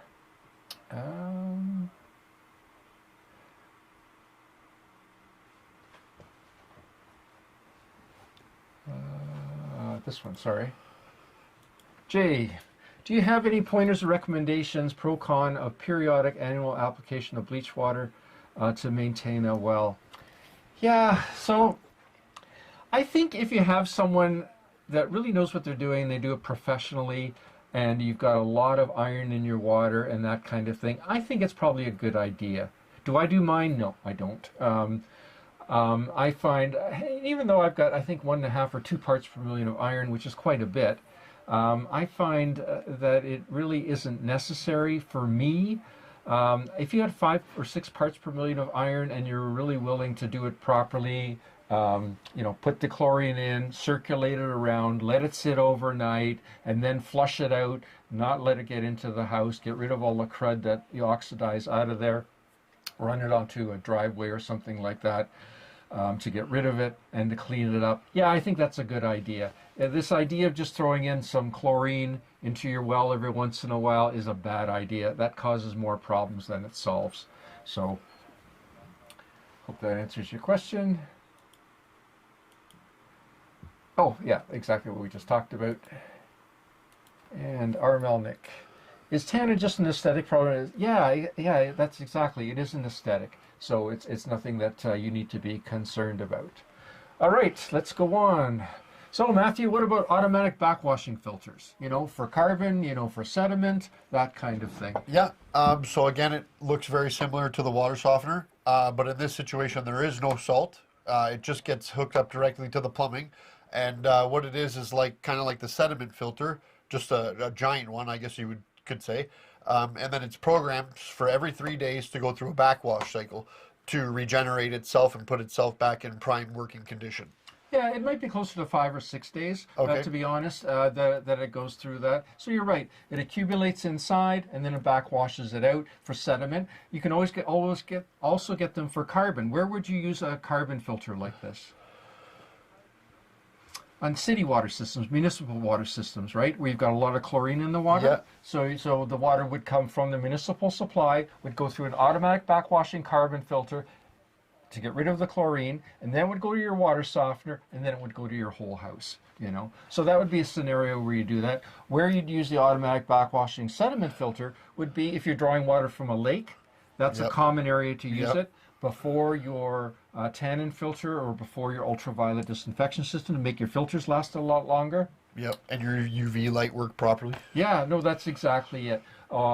And if you go into chemical injection systems, you use a lot of backwashing sediment filters and backwashing carbon filters because you're oxidizing out whatever's in the water, you're trapping it in the sediment filter, but then you got to remove the chlorine before it gets to the house, and then you go through the automatic backwashing carbon filter, and then it goes on from there. So yeah, that's the process that you go through for that. And so what's the maintenance on them? Next to nothing as well. There is nothing. There is nothing. Yeah, no, they totally look after themselves. At some point, the media will wear out. Could be 15 years down the road, could be 18 years down the road. The media can be replaced, and then you go on from there. But the beauty of the whole system is it gives you less maintenance. Yeah. Because you don't have to manually keep changing those filter cartridges. And And that's it. And so some of the medias that are used in these automatic backwashing filters, you can use neck sand media. That's often used for getting rid of sediment from water. Carbon for getting chlorine. We talked about chloramine filters a little bit earlier on. Again, you can get a whole house automatic backwashing chloramine filter, which uses something called catalytic carbon, a special kind of carbon in here to do that. And you can use calcite. So calcite is a neutralizing filter, so you can use that if your water is very low in pH. If it's acidic, you can use calcite to neutralize the pH so it doesn't get corrosion and other concerns with your plumbing. And and again, I've got a YouTube video that talks all about the different kinds of filters that you can get for that to remove that chlorine from the water and keep your water from smelling like bleach. And another video about chloramines. Whoop, wrong button. Another video about chloramines in your water that deals with that. And great. And of course, we've got the sediment filters, the automatic backwashing sediment filters to do that too. So we got all that set up. And great. And again, where can you get that information? Again, you can go to our websites, watereStore.com in the US, watereStore.ca in Canada. We offer free shipping and discount pricing. All right, let's see what we have for questions here. You guys got some great questions here this evening.